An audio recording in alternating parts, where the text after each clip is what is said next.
항상 함께 계심을 여러분 기억하시길 바랍니다. 오늘 우리에게 주신 하나님 말씀은 사도행전 4장 23절에서 31절 말씀.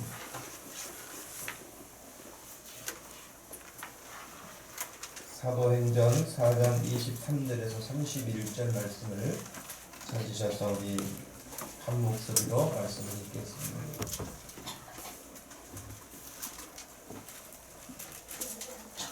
찾으셨으면 23절에서 31절 말씀까지 읽겠습니다.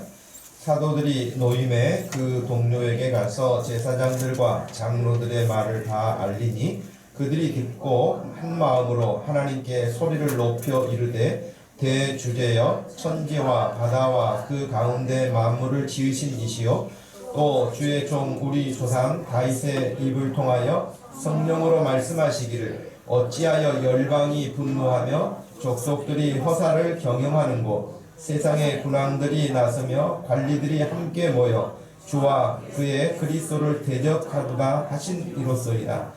과연 헤롯과 빌라도는 이방인과 이스라엘 백성과 합세하여 하나님께서 기름 부으신 거룩한 종 예수를 거슬러 하나님의 권능과 뜻대로 이루려고 예정하신 그것을 행하려고 이 성에 모였나이다. 주여 이제도 그들의 위협함을 굽어 보시옵소서. 또 종들로 하여금 담대히 하나님의 말씀을 전하게 하여 주시오며 손을 내밀어 병을 낫게 하시옵고 표적과 기사가 거룩한 종 예수의 이름으로 이루어지게 하옵소서 하더라. 빌기를 다음에 모인 곳이 진동하더니 우리가 다 성령이 충만하여 담대히 하나님의 말씀을 전하니라. 아멘. 교회는 교회다워야 한다라는 제목으로 말씀을 전합니다. 제가 오늘 본문 말씀을 여러 번 읽으면서 들었던 생각이 정말 교회는 교회다워야지, 교회는 이래야지 라는 생각이 들었습니다. 여러분 오늘 읽은 말씀 중에 어떤 부분이 정말 교회답다 그런 생각이 드는 말씀이었는지 모르겠습니다. 특별히 23절, 24절 초반부에 보면은 사도들이 노임에 그 동료에게 가서 제사장들과 장로들의 말을 다 알리니 그들이 듣고 한 마음으로 하나님께 소리를 높여 이르되 라고 했어요. 이 말씀은 곧 기도하는 장면인데요. 사도들이 노임에라고 하는 이 말씀을 놓고 보니까 그 이전에 어떤 사건이 있었던 것을 보게 됐죠. 노임에라고 하는 두 분을 볼 때는 잡혀 있었구나 라고 하는 것도 금방 알 수 있지 않겠습니까? 우리가 4장 23절 말씀부터 읽었습니다만 4장 앞 내용과 또 조금 앞에 더 가면 사도행전 3장의 사건이 나옵니다. 여러분 잘 아시는 사도행전 3장 1절 이하에 보면은 정한 시간에 이렇게 늘 기도하던 습관이 되어 있는 유대인들에게 있어서 기도하는 시간이 왔습니다. 3장 1절 이하에 보면은 제9시 기도 시간에 베드로와 요한이 성전에 올라가게 되었죠. 성전에 올라가게 되면서 나면서부터 걷지 못한 사람을 보게 되었습니다. 나면서부터 걷지 못했어요. 그러니 어떻게 거기 성전에 와 있겠습니까? 다른 사람들이 메고 와서 거기다 놓는 것이죠. 그러면 그 사람이 할 수 있는 일은 구걸하는 일밖에 없어요. 여러분 일어서지 못한 장애를 가지신 분들을 본 적이 있습니까?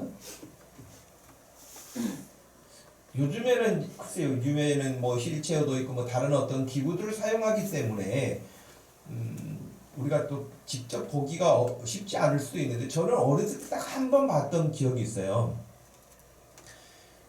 옛날에는 정말 자가용도 없었잖아요. 근데 저희 동네하고는 좀 떨어진 곳에 사시는 분인데 제가 이름도 몰라요. 남자분이셨는데 제가 어렸을 때 보아도 그분의 연세가 한 30대 후반이나 40대 되지 않았을까 싶은데 정말 앉아서 걸어가는 거예요.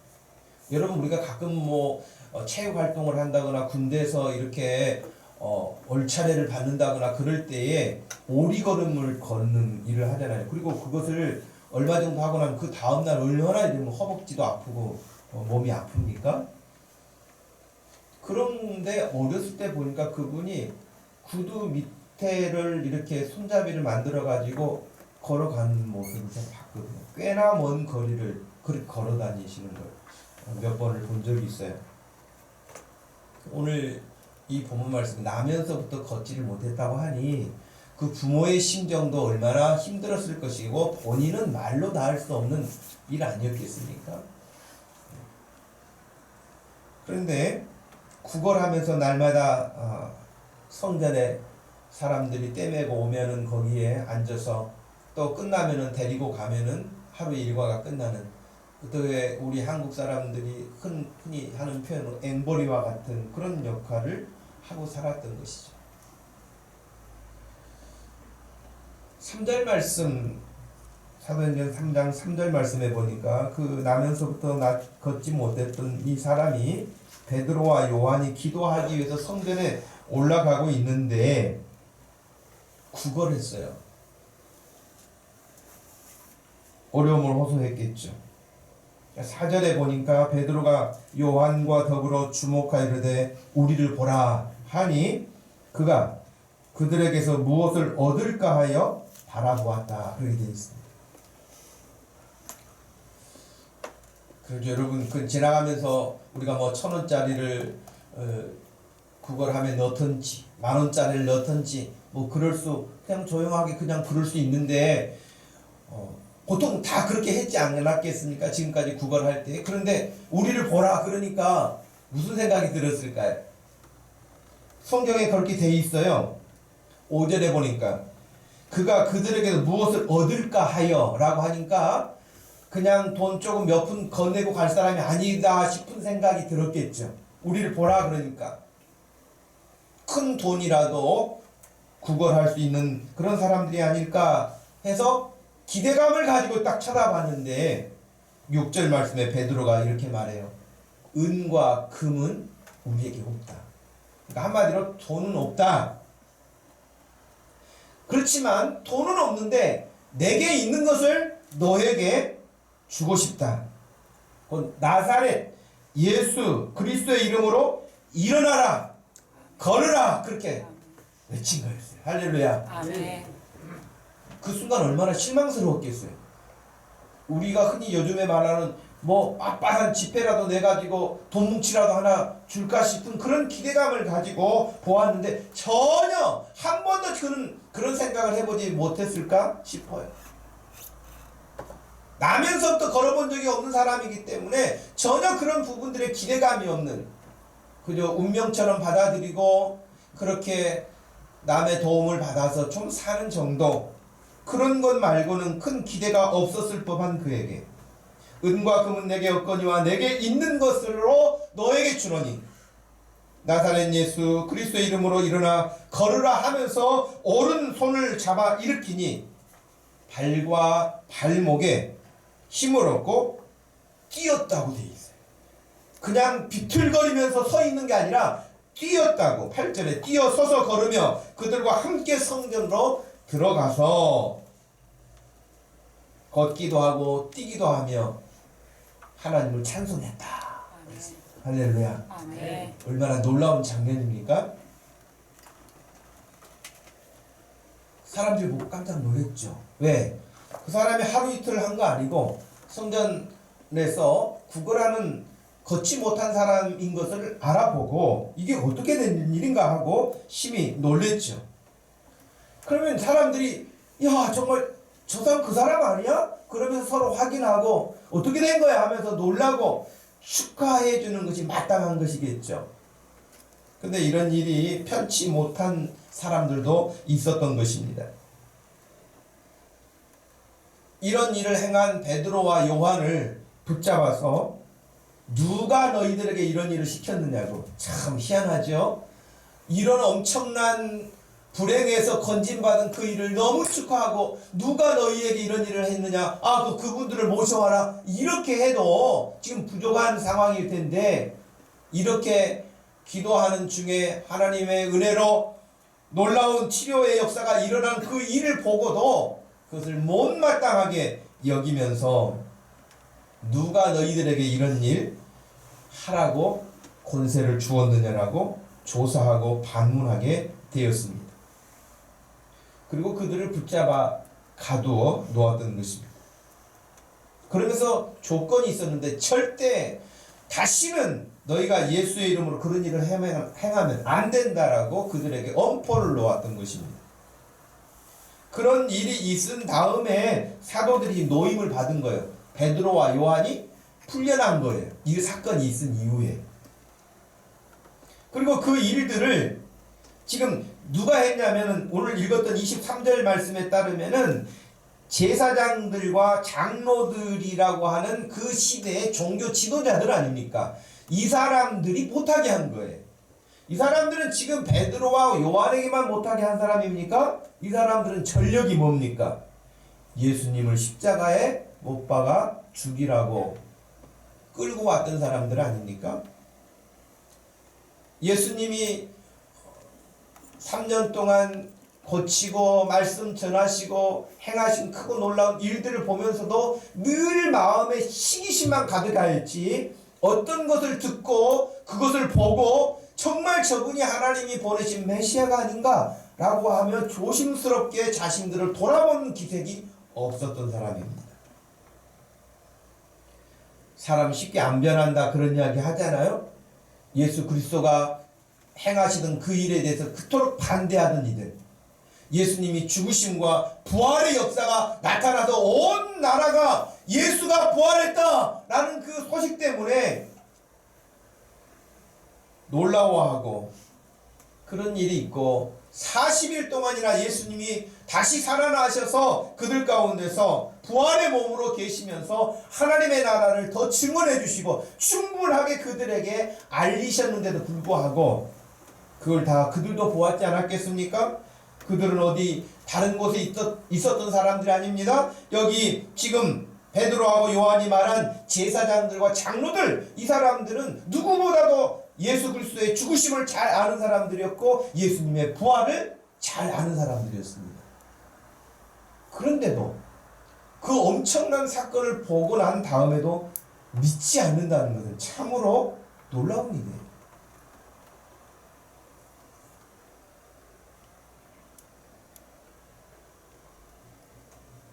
그런 놀라운 기적을 체험하고 자기들이 보고서도 믿지 않는 그런 일들로 인하여서 똑같이 베드로하고 요한에게 행했던 것입니다.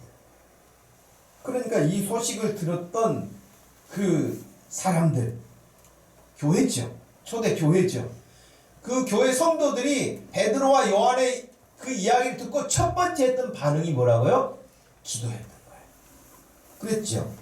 24절 말씀에 그들이 듣고 한 마음으로 하나님께 소리를 높여 그냥 조용히 기도한 게 아니에요. 야 그냥 또 쟤네들 장로들 저 제사장들 종교 지도자들 저 사람들 심기 불편하게 하면은 우리도 못 모일지 몰라. 그러니까 조용하게 하나님이 우리가 뭐 조용하게 하면 못 들으실 것도 아니고 그러니까 문 닫아놓고 조용하게 하자 그렇게 하지 않았어요. 담대하게 소리를 높여서 그런 면에서 보았을 때는 우리나라의 통성기도는 좀 의미가 깊다고 생각해요. 주여 삼창은 조금 그렇고요. 주요 삼창은 어디서 왔는지 일본에서 왔는지 일본 애들도 보면은 뭐 하면은 만세 삼창 하잖아요.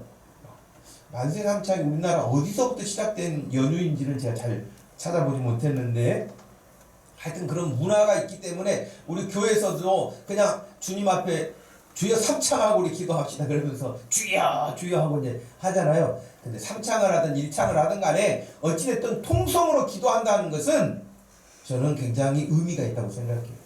물론 하나님이 우리가 소리를 내지 않고 기도해도요 다 아세요. 한나가 그랬잖아요.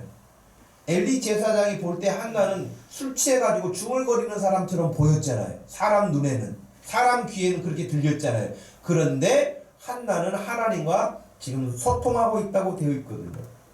그러니 우리 주님은 다 알고 계세요. 심지어는 예수님이 뭐라고 말씀하셨냐면 너희가 구하기 전에도 너희에게 필요한 것까지 다 알고 계신다. 그러니 모르실 일이 있겠습니까? 근데 통성으로 소리를 높여가지고 기도할 이유 없겠죠. 그냥 주님 그러고 한번 눈만 깜박거려도 알았다 그러실 수 있지 않겠습니까? 그런데 소리를 높여 기도했다고 하는 것은 하나님을 향한 명확한 자신들의 신앙의 고백과 그 하나님에 대해서 더 크게 하나님께 영광을 돌리고자 하는 그 모습이 소리를 높이는 안에는 들어가 있다고 보여집니다.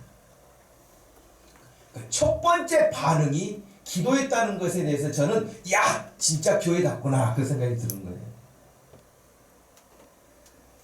우리 교회에 이와 같은 유사한 일이 일어난다고 한다면 첫 번째 해야 될 일이 뭘까요? 카톡 보내 회의하자고. 그럴 수 있거든요. 대책 세우자 어떻게 하자 그럴 수도 있겠죠. 우리도 역시 마찬가지로 기도해야 될 줄로 믿습니다.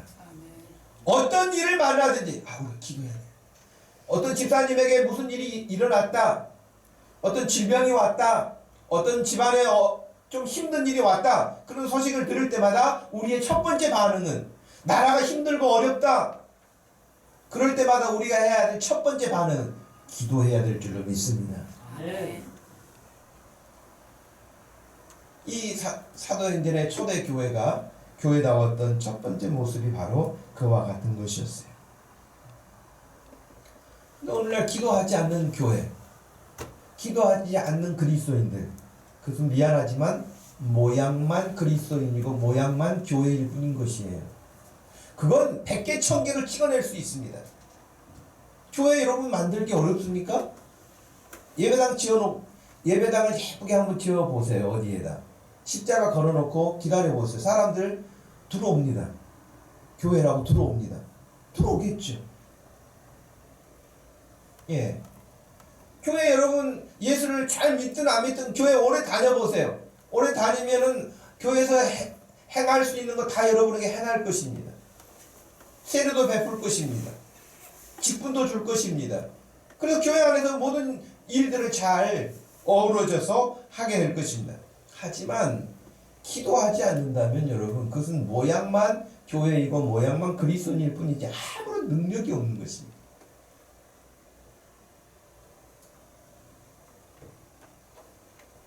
요즘에는 사람들이 조화하고 생화하고를 구분을 잘 못할 수 있을 만큼 조화가 얼마나 정교해졌는지 몰라요. 그래서 가끔은 이렇게 만져보면서 조화인 줄 알았는데 생화네? 그렇게 말하기도 하고요. 생화인 줄 알았는데 또 조화네? 그러기도 하고 그래요. 구분이 안 가요. 더 진짜 같았어요. 그러나 여러분 죽은 나무에는 그건 생명력이 없잖아요. 왜 베드로와 요한이 나면서부터 걷지 못한 사람을 예수님의 이름으로 일으켜 세우는 놀라운 그런 일을 하고도 그런 일을 보고도 예수님을 믿는 것이 아니라 오히려 그 일을 방해하고 있는 사람들이 왜 생깁니까? 그들의 마음에 하나님의 은혜가 없을 뿐만 아니라 모양만 이스라엘 백성이었기 때문에 그렇습니다. 하나님의 말씀, 사도들로부터 계속해서 들었던 말씀, 아니 마지막 사도시고 하나님의 아들이신 하나님이신 그분 예수 그리스도가 오셔서 말씀을 전해 주어도 꿈쩍도 안 하는 그들의 완악해진 마음, 굳어져 버린 마음에는요 소망이 없어요.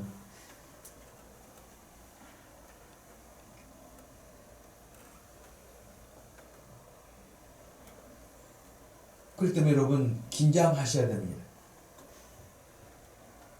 내 믿음은 지금 어떤 믿음인가? 내가 지금 몸담고 있는 교회는 어떤 교회인가? 늘 생각해야 돼요.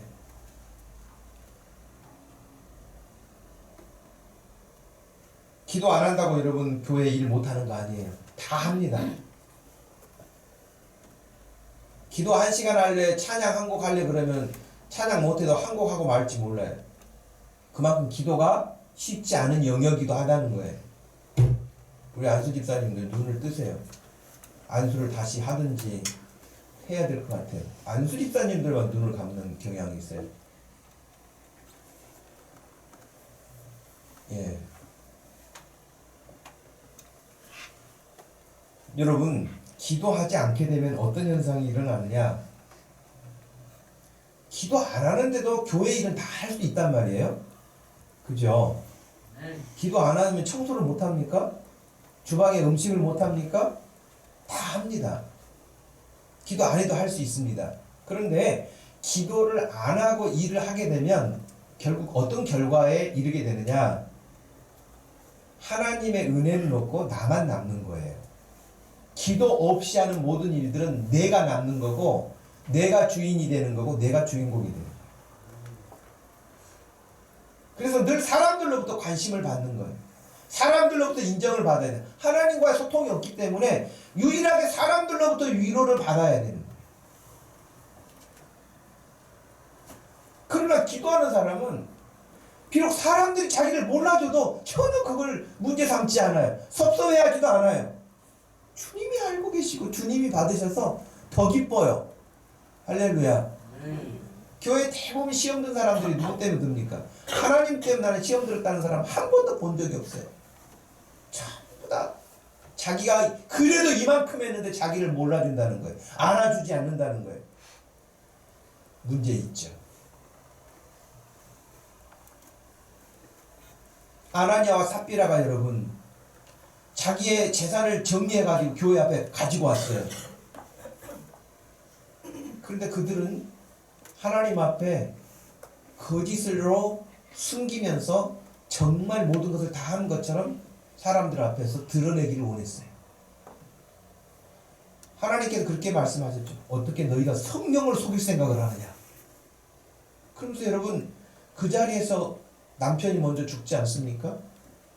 근데 부부 중에 한 사람이라도 정신 차렸으면은 의논했을 거 아닙니까? 둘이 재산 정리해가지고 지금 50억이 생겼는데 50억 다음에 우리 노후는 어떻게 하냐. 그러니 우리가 30억 하고 20억은 그래도 은행에 맡겨놓고 뭐 이자라도 우리가 받고 살아야 되지 않겠냐. 둘이 분명히 의논했단 말이죠. 그러면 한 사람이라도 정신이 들었으면 여보 그러면 안 되지. 우리가 하나님의 은혜로 지금까지 살았고 하나님께 드리려고 한다면 다 드리든지, 또 하나님이 우리한테 지금 바치라고 하지도 않으셨으니까 그냥 안 드리든지. 그러나 거짓말은 해서는 안 됐죠. 둘 중에 하나라도 그런 말을 했어야 되고, 그런 말을 했을 때 들었어야 되는데 둘 다 마음이 맞아가지고 아마 눈짓을 했을 거예요. 그럼 괜찮겠지. 그리고는 딱 베드로 앞에 가가지고는 갖다 내면서 재산을 다 정리해서 가지고 왔습니다. 그러면 칭찬이 어마어마하게 쏟아질 줄 알았어. 베드로가 딱 보고는 너 어떻게 그렇게 거짓말을 하냐. 너 지금 사람에게 거짓말하는 게 아니다. 하나님께 거짓말하는 것이다. 그런 이야기를 끝나자마자 그 영이 떠났다. 그렇게 됐어요. 죽었다 이 말이죠. 그 남편이 죽은지를 몰라요. 청년들이 떼내고 나갔어요. 나갔는데 부인이 나중에 들어온 거예요. 그러니까 하나님께서 이 부분도 명확하게 우리에게 보여주신 것 같아. 둘이 같이 와가지고 같이 죽었으면은 몰랐을 텐데 부인도 나중에 들어왔는데 남편이 죽은 줄을 모르고 와가지고 똑같은 말을 한 거예요. 그러니까 둘이 짠 거죠. 그래서 여러분 하나님을 속이다가 결국에는 두 부부가 다 그날 1시 조금 시간차를 뒀습니다마는 죽게 된 거 아닙니까? 하나님의 무서운 심판을 이길 수 없었죠. 기도하지 않고 자기를 드러내고 싶어하는 삶의 결과입니다. 반면에 여러분 잘 알려진 바나바와 같은 사람은 어땠습니까? 자기 전 재산을 갖다가 사도들을 앞에 내어놓고 한 번도 자기의 재산 내놓은 것에 대해서 행세를 해본 적이 없는 사람입니다. 오히려 어려움에 있는 사울을 찾아가서 도움을 주고 그를 다른 사람들과 잘 이렇게 연결해주는 그런 역할을 했던 사람이 바나바 아닙니까? 기도하는 사람과 기도하지 않는 사람의 차이점이에요. 바나바는 왜 그렇게 할 수 있었을까요? 7 집사 가운데 한 사람 아닙니까? 바나바는 성령이 충만한 사람이에요. 믿음이 충만한 사람이에요. 기도가 있었던 사람이에요. 칭찬받는 사람이었어요. 그 사람과 아나니아와 삽비라는 달랐던 거예요. 여러분 무슨 일을 하든지 기도하면서 행할 수 있는 믿음 되기를 축복합니다. 또 한 가지는 여기서 기도하는데 여러분 누가 하자고 해서 하는 게 아니라 오늘 24절 말씀에 그랬잖아요. 이 소식을 듣고 24절 그들이 듣고 한 마음으로 듣고 나서 동시에 같은 반응을 나타낸 거예요. 야 우리 기도합시다. 우리 11시에 모입시다. 그런 거 없어요. 야 너 전화해. 누구한테 꼭 나오라 그래. 그렇게 온 게 아니에요. 모두가 다 같은 마음인 거예요. 기도는 누가 막 하자고 해가지고 하는 게 아니에요. 물론 어쩔 때는 고면할 필요도 있죠. 그러나 우리가 예수 그리스도를 만나고 하나님을 믿고 하나님을 따르는 그런 삶을 산다고 한다면 여기에 나와 있는 이 초대교회 성도들처럼 그냥 같이 기도하는 거예요.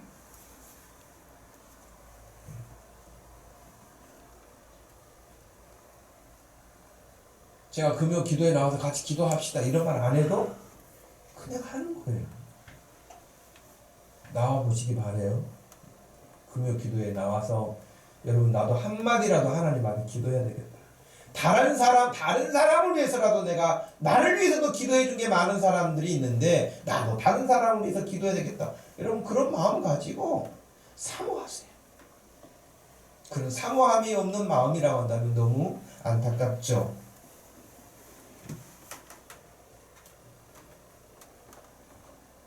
여러분의 믿음이 잘 성장되어지고 성숙되어져서 정말 그리스도인다운 그리스도인, 교회다운 교회, 그런 어떤 모습으로 우리 교회가 세워지기를 간절히 소망합니다.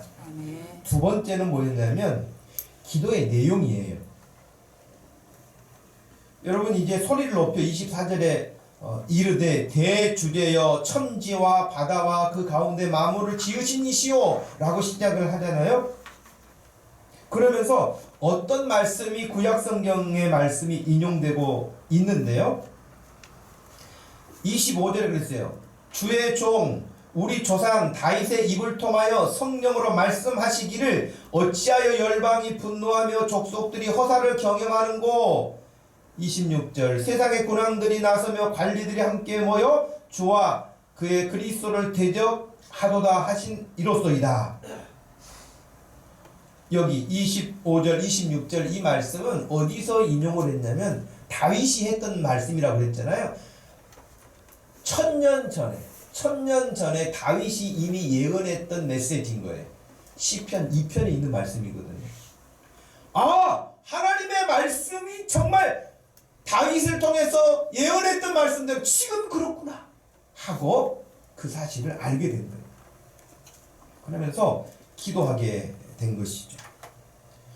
기도하는 사람들은 특징이 있는데요. 또 기도하는 교회의 특징이 있는데요. 그것은 지금 이 시대가, 이 시기가, 우리가 머물고 있는 이 때가 어느 때인지를 아는 거예요. 그냥 기도한다고 해서 막 주여 주시옵소서만 하는 게 아니고 뭘 기도하는지. 여러분 그래서 이 기도했던 내용을 보면 내용이 우리 같은 상황이었다고 한다면, 우리가 이런 상황을 만났다고 한다면 이 시대에 기도 내용이 뭐였을까요? 아마 모르긴 해도 주여 다시는 붙잡혀 가지 않게 해주시옵소서 라든지 저 대제사장들과 장로들을 주여 물리쳐 주시옵소서 그런다든지 아니면 자기들에게 이런 환난과 핍박을 면하게 해달라고 하든지 등등 지금 자기들이 당하고 있는 힘들고 어려운 일들을 전부 어떻게 이겨볼 수 있도록 해달라고 그렇게 기도할 수 있지 않겠습니까? 그런데 그런 기도의 내용이 없어요. 대신 그런 기도의 내용은 없는데 하나님이 지금 하시는 일은 보고 있는 거예요. 이게 기도예요. 물론 주여 일용할 양식을 주옵소서 필요해요. 내가 몸이 아파요. 주여 좀 고쳐주시옵소서 필요해요. 그런 기도가 우리에게 필요하지만 본질적으로 교회가 교회다워야 하는 그런 모습에서 있는 것은 지금 때가 어느 때인지를 아는 거예요. 여러분 이미 사도행전 2장에 따르면 베드로가 설교했었잖아요. 베드로가 요엘 선지자의 말씀을 외치면서 설교를 했다고요. 방언을 하고 막 거기 120명의 사람들이 성령의 충만함을 입어가지고 사람들 앞에 서서 담대하게 외쳤어요. 그때에 지금 이 방해했던 제사장들과 장로들의 반응은 뭐였습니까? 쟤네들이 아침부터 술 먹고 저 난리야. 술 취했다고 그랬거든요. 여러분, 기도하지 않는 장로, 기도하지 않는 대제사장들, 성령이 임하신 것과 술 취한 것을 구분 못합니다. 기도하지 않는 이 시대 교회, 기도하지 않는 성도들, 하나님이 하실 일이 지금 이 시대에 무엇인지 분별 못합니다. 모르는 거예요. 하나님이 하시는 일인지를 모르는 거예요. 지금 하나님이 뭘 하시는지 모르는 거예요. 그저 노아의 때와 같이 먹고 마시고 시집가고 장가가고 그냥 세상 쾌락 즐기고 그런 일에만 빠져 있는 것이지 모르는 것입니다.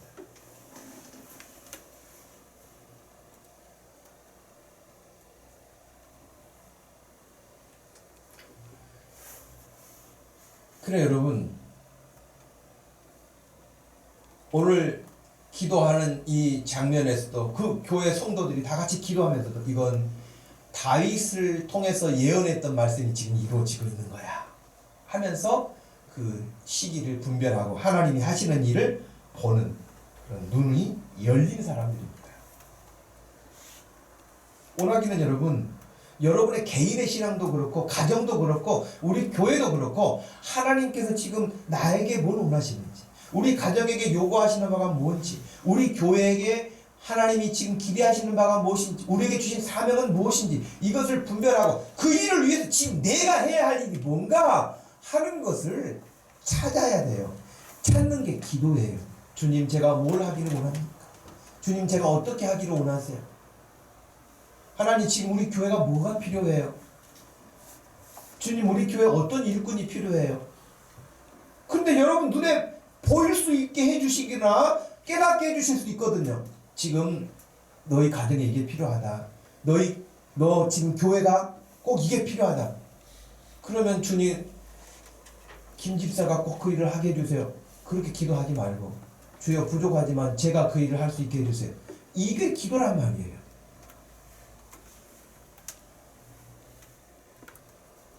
여러분, 지금 기도하지 않은 대제사장과 장로들은 술 취했다느니 아니면 예수님의 이름으로 다시로 그런 말을 하지 말라느니 등등, 심지어는 여러분 이런 말 할 것도 없고요. 예수님이 귀신을 쫓아내시는 일을 하셨을 때도 그 사람들은 뭐라고 했습니까? 바알세불을 힘입어 가지고 지금 저런 일을 한다. 예수님이 하시는 일까지도 그랬거든요. 그들 한사코 그들은 영적으로, 그러니 예수님이 뭐라고 말씀하십니까? 소경이 소경을 인도하는구나. 도무지 보지 못하는 거예요. 알지 못하는 거예요. 지금 무엇이 어떻게 어디를 향해서 가는지 알지 못하는 것이에요. 그러면서 여전하게 종교적인 행위는 진행되는 것입니다. 바리새인들 여전하게 주님이 하시는 일을 알지 못하면서도 금식합니다. 여러분, 금식을 왜 합니까? 기도를 왜 합니까?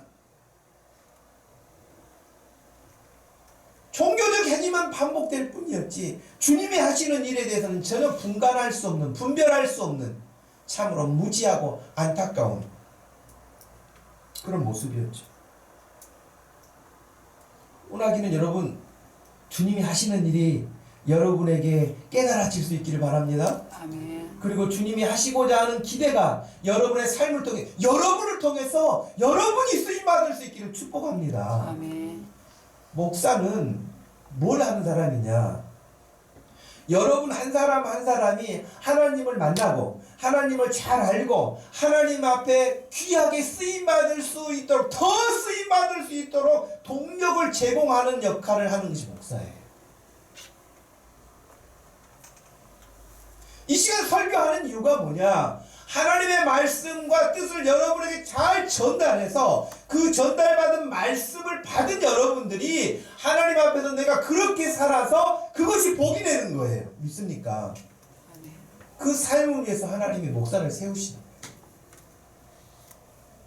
그래 여러분, 오늘 여러분 개인에게 질문해 보세요. 하나님이 지금 내게 요구하시는 바가 뭘까? 내 개인에게, 우리 가정에게 하나님이 기대하시는 바는 뭘까? 우리 교회 안에서 내가 뭘 하기를, 어떤 일을 하기를 바라실까?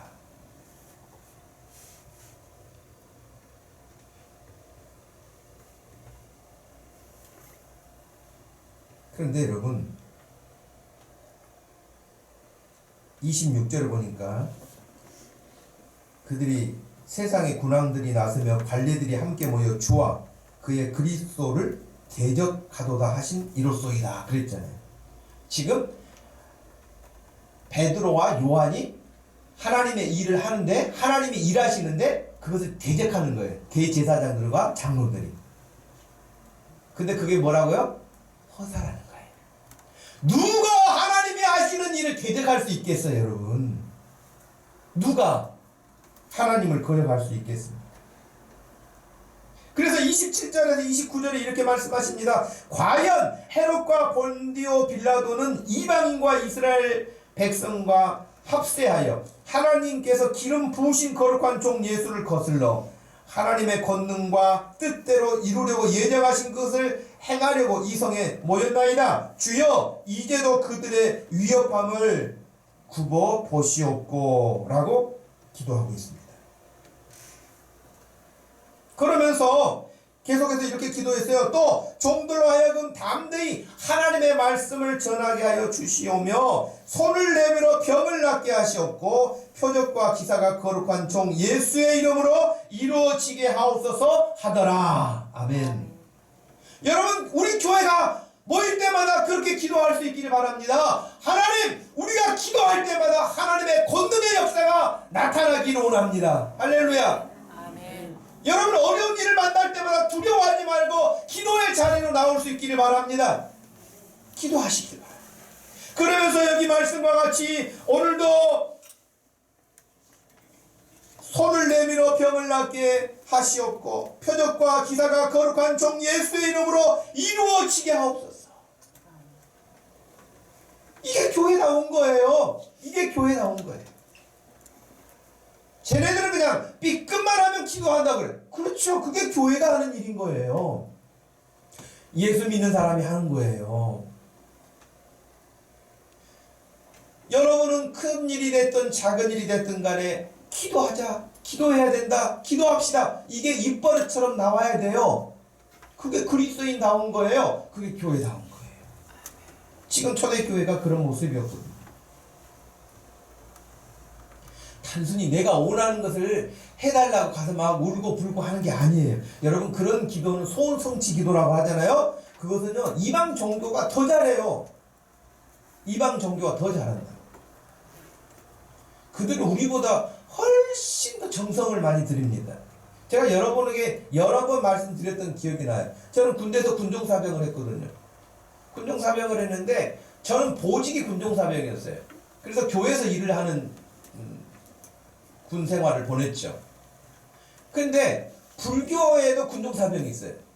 불교에도 군종사병이 있는데 거기는 보직이 불교 군종사병이 아니고 자기 보직이 있는데 그냥 불교 군종사병이라고 해가지고 이름을 붙여서 법당에 가서 일을 해요. 자기 일도 하고 일요일 날은 법당에 가서 일도 하고 이제 그래요.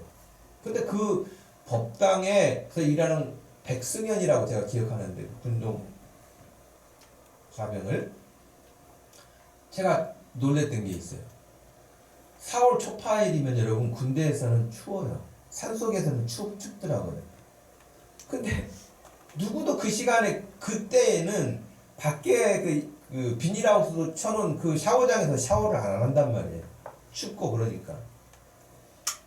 근데 혼자 샤워를 하고 있더라고 거기서. 뭔가 그랬더니 초파일 앞두고 목욕 재개하는 거예요, 한마디로. 저는 굉장히 회개했다니까요. 제가 부활절 앞두고 그냥 그렇게 샤워한 적이 없어요. 부활주일인데 그러면서 그렇게 한 적이 없어요. 성탄절인데 그러면서 내가 그렇게 몸을 씻고 경건한 마음으로 몸도 마음도 깨끗하게 그런 마음으로 제가 그런 생각도 못 해봤어요. 근데 이방 종교는요, 참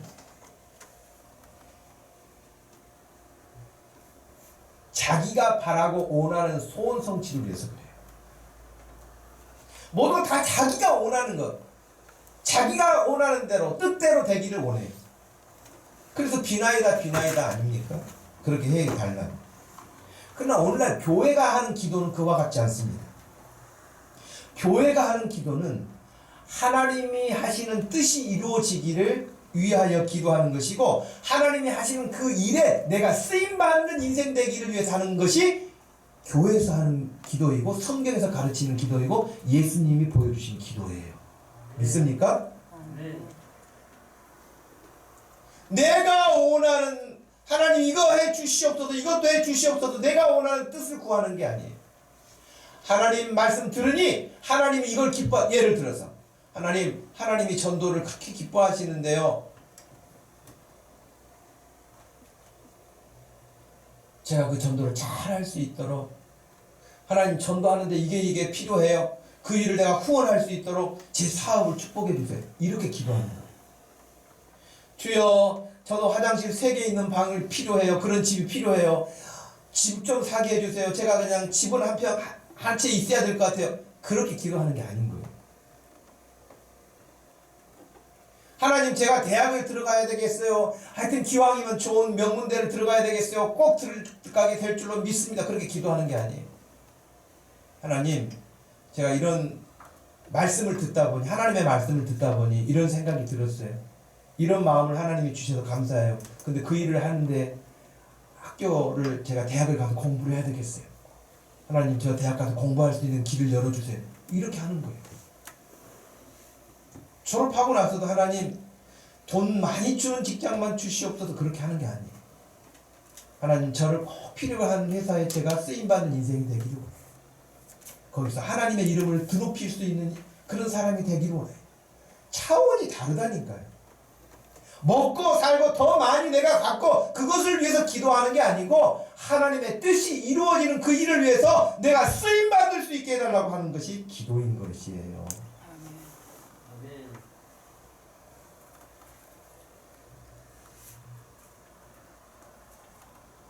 우리 주님이 처음도 마지막도 보여주신 기도였습니다. 그러므로 여러분들이 하나님 앞에 기도하고 있는 내용도 한번 살펴보시길 바랍니다. 교회다운 기도를 하고 있는지, 그리스도인다운 기도를 하고 있는지 볼 필요가 있습니다. 마지막 한 가지 더 교회다운 모습은 그들의 기도의 내용이 달랐을 뿐만 아니라, 세 번째는 하나님의 말씀을 전하는 것입니다. 그것이 교회다운 것이에요. 교회가 있어야 될 이유인 것이에요. 31절 보십시오. 빌기를 다함에 모인 곳이 진동하더니 무리가 다 성령이 충만하여, 기도하니까 성령이 충만하여집니다. 담대해집니다. 그래서 하나님의 말씀을 전하니라. 아멘. 이게 교회답지 않습니까? 교회 갔더니 그냥 재밌더라. 뭐가 재밌어요? 교회 갔더니 맛있는 거 주더라. 맛있는 건 여러분 밖에도 얼마나 많습니까? 더 좋은 것이 얼마나 많습니까? 분위기 좋은 것 얼마나 더 많습니까? 교회만이 줄 수 있는 것, 교회만이 할 수 있는 것, 그것은 여러분 오늘 말씀과 같이 기도하는 일이고, 기도의 내용이 다른 것이고, 그리고 하나님의 말씀을 전하는 것이 교회예요. 성령 충만함을 받는 거예요. 삶의 질이 달라요. 차원이 다른 거예요. 그래서 하나님의 뜻이 교회를 통해서 이루어지고 여러분의 삶을 통해서 이루어지는 것입니다. 그래서 여러분 오늘부터 기도할 때도 그렇게 기도하십시오. 하나님, 주의 나라를 위하여서 제가 쓰임받기를 원합니다. 제가 하는 일을 축복해 주십시오.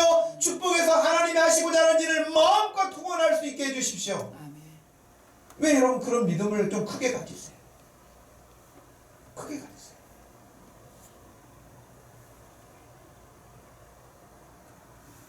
건강을 위해서도 기도하십시오. 그러나 건강 주셨을 때 뭘 하려고? 그 건강 주셨을 때 먹고 마시고 놀고 하는 것 건강이 아니라, 그 주신 건강, 그 귀한 건강을 가지고 정말 하나님이 기뻐하시는 그 일을 위해서 쓰겠다고 하나님 앞에 구하는 것입니다. 직장도 학교 다니는 공부하는 것도 취업하는 것도 다 마찬가지지 않겠습니까? 사업하는 일까지도 마찬가지입니다. 여러분 제가 분명하게 말씀드리지만 이런 하나님 앞에서 믿음을 가지고 살지 않으면요 돈 좀 벌 수도 있어요. 오래 살 수도 있어요. 재밌게 세상 즐기며 살 수도 있어요. 그러나 그것으로 끝나요. 너무 허무해요. 반드시 솔로몬이 말했던 것처럼 결론은 그렇게 나요. 헛되니 모든 것이 헛되다는 이야기를 마지막 마침표로 찍고 죽는 거예요. 그러지 않기를 바라요. 아멘. 그러지 않도록 하기 위해서 지금 이 시간이 필요한 것이고 말씀을 듣는 것이 필요한 것이에요. 그들은 기도 안에서 차원이 다른 내용을 가지고 기도해서 하나님께 응답받아가지고 자 막혔던 것이 다 뚫렸습니다. 안 되는 일이 다 잘 됩니다. 내가 원하는 게 다 이루어졌습니다. 그런 기도가 아니라 성령 충만해져서 여전하게 예수 그리스도를 전파하는 전도자들로 말씀을 전했던 것이에요.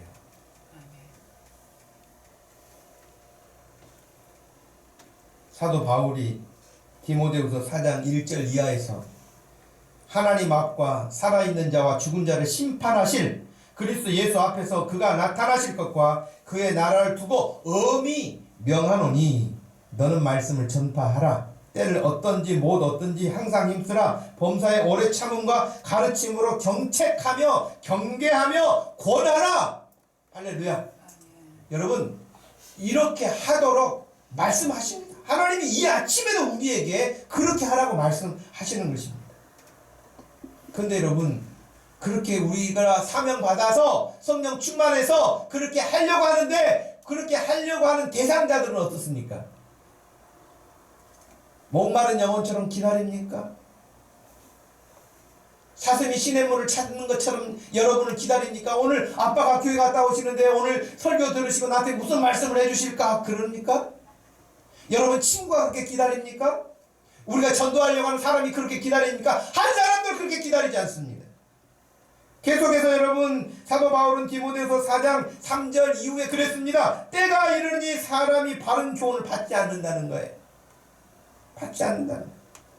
귀가 막혀가지고 가리워져서 자기 욕심을 쫓을 스승만 많이 찾아다닌다는 거예요. 여러분이 생명의 말씀을 전하려고 해도 그거 받지 않는다는 거예요. 기대하지 않는다는 거예요. 그런데도 2절 말씀에서는 오래 참음으로 가르침과 경책함과 경계하고 권하라고 강력하게 우리에게 요구한 것입니다.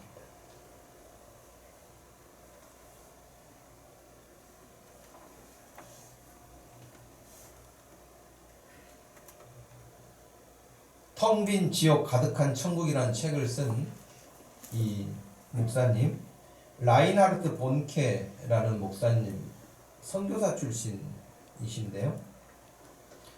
지난 12월 8일 79세로 생을 마치시고 주님의 품에 가신 분. 이 라인하르트 본케라고 하는 이 독일 출신의 이 선교사님은 1940년에 독일에서 태어났는데 정확하게 그가 고백하기를 9살 때 예수님을 영접했다. 그렇게 고백해요. 여러분 언제 예수님 영접하셨나요? 이분은 정확하게 자기가 그렇게 고백해요. 내가 9살 때 예수님을 만났다. 예수님을 영접했다. 그리고 더 놀라운 게 뭔지 아세요? 자기가 선교사가 되기로 꿈을 꾼 거예요. 그 나이에. 윤주야 나이가 어리지가 않아. 윤주가 이제 고등학생 되잖아. 이런 꿈이 있기를 바란다. 아멘. 우리 강지연이는 어디가 있나? 강지연 꿈을 꾸기 바란다. 9살 때 그랬대잖아요. 9살 때. 근데 이분이 독일에서 다 대학까지 공부를 마치고 수업을 다 마치고요. 정말 남아프리카의 작은 나라 레소토라고 하는 우리도 잘 모르는 그 작은 나라의 선교사로 갑니다. 선교회 본부에서 파송을 했어. 공부도 열심히 하고 좋은 대학도 나오고 다 준비가 잘 갖춰져 가지고 그 사람들이 별로 선호하지 않는 지역에 갔어요. 그 레소토에 가서 복음을 전하는 거예요. 우리나라 요즘 말로 일도 안 먹혀요.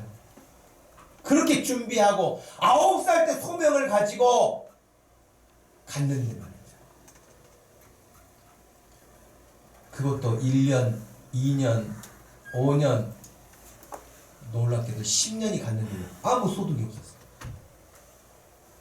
결국에 선교 본부에서 돌아오라. 안 된다. 돌아오라. 선교 본부에서 10년간 후원하다가 터닝 가도록 한 거예요. 그래서 짐 다 쌌어요. 짐 다 싸고 지난 10년을 생각하니 좀 억울하기도 하고 여러 생각이 복잡한 생각이 하나님 앞에 기도한 거예요. 하나님 10년간 주님 이곳에 가라고 하셔서 제가 와서 했는데 아무 소득이 없어. 그리고 이제 돌아가게 됩니다. 내일 돌아갑니다. 라고 기도하게 됐죠. 그런데 바로 그렇게 마지막 그 땅에서 기도하던 밤에 주님께서 그에게 환상을 보여주셨어요.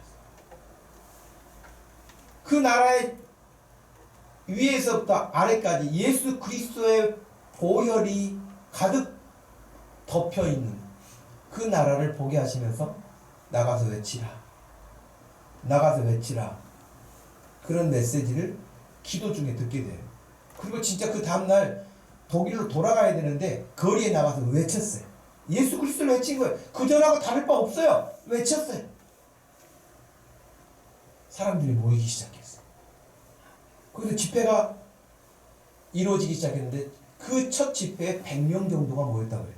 10년 동안 아무도 없었는데 100명 여러분 별거 아닌 것처럼 보일지 모르지만 10년 동안 아무도 못 만나고 결과를 내지 못했던 사람에게 가서 외쳤는데 여기서 저기서 사람들이 나타나기 시작해서 100명의 사람들이 모여들기 시작해요.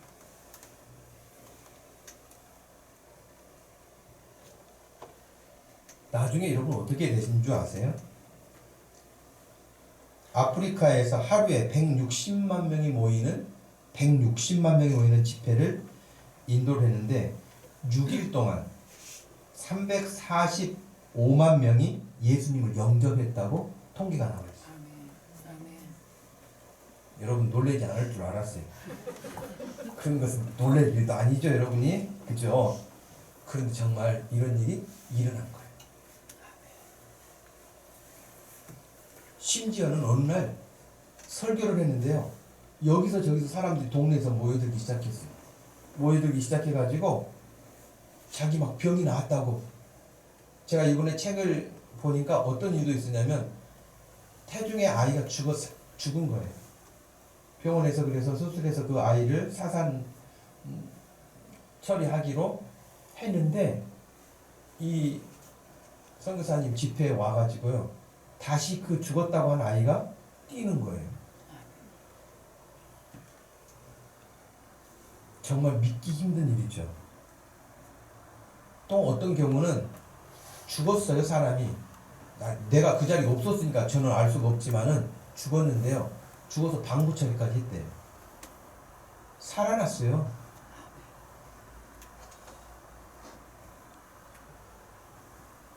참으로 있을 수 없는 그런 일이 일어나기 시작했어요.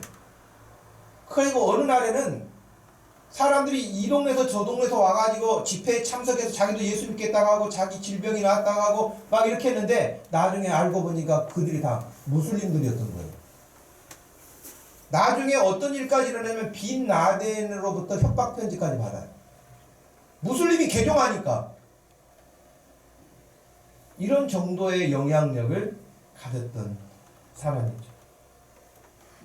그리고 이 라인하르트 번케 선교사님의 집회를 통해서 지금까지 7,400만 명의 영혼이 주님께 돌아왔다 하는 그런 선교의 보고가 있어요. 어마어마하죠. 기도 중에 하나님께서 10년 동안도 아무 소득이 없어서 본국에서 선교 본부에서 다시 돌아오도록 하는 그런 순간까지 갔는데도 불구하고 하나님이 그를 거기다 놔두신 이유가 있는 것이죠. 사람들 눈에는 아무것도 일어날 것 같지 않고 다 허사인 것 같지만 결코 허사가 아닌 것이에요. 여러분의 인생이 아무것도 아닌 것 같고 고생만 하는 것 같은데 그것이 아니에요. 하나님께 기도하십시오. 하나님이 원하시는 뜻을 보여달라고 기도하십시오. 하나님이 원하시는 바를 알게 해달라고 기도하십시오. 네. 하나님께서 여러분을 그냥 내버려 두시지는 않을 것입니다. 교회가 교회답고 그리스도인이 그리스도인다운 성도다운 그런 모습을 가지고 살 수 있는 믿음이 되어서 이 시대에 21세기를 살고 있는 이 시대에 저와 여러분 우리 교회가 하나님 앞에 참으로 귀하게 쓰임받을 수 있는 그런 삶이 되기를 주님의 이름으로 축복합니다. 아멘. 하나님 아버지 고맙고 감사합니다. 이렇게 좋은 날 우리 주님 앞에 예배하고 주님을 찬송하고 주의 말씀을 사도행전에 나왔던 예루살렘 교회 성도들이 들었던 것처럼 그 말씀을 또 우리가 들을 수 있도록 하시니 너무너무 감사합니다. 하나님 우리가 깨어있게 하여 주시고 허망한 것들을 구하지 않게 하여 주시고 세상의 즐거움에 취하여서 쾌락에 빠져서 그렇게 멸망의 길로 가지 않게 하여 주시고 오직 주의 뜻이 무엇인가를 분별하게 하여 주시고 구하게 하여 주시고 쓰임받는 인생들이 되게 하여 주시옵소서. 예수님의 이름으로 기도하옵나이다. 아멘. 다 같이 자리에서 일어나셔서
기쁨이 넘쳐요.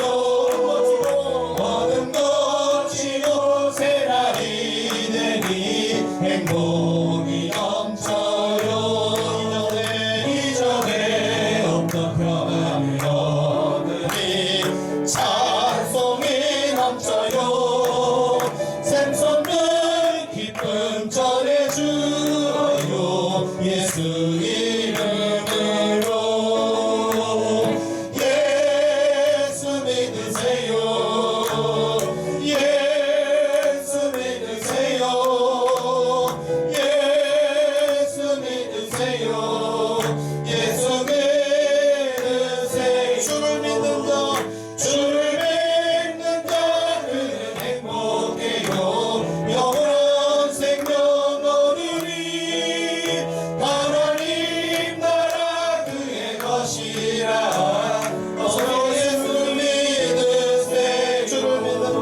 주체가 되시는 우리 주 예수 그리스도의 구원의 은혜와 우리 하나님 아버지의 변함없으신 그 사랑과 성령 하나님의 위로하심과 교통하심과 주의 뜻을 따라 살기 결단하는 사랑하는 모든 성도들 머리 위에 지금부터 영원토록 함께 계실지어다. 아멘.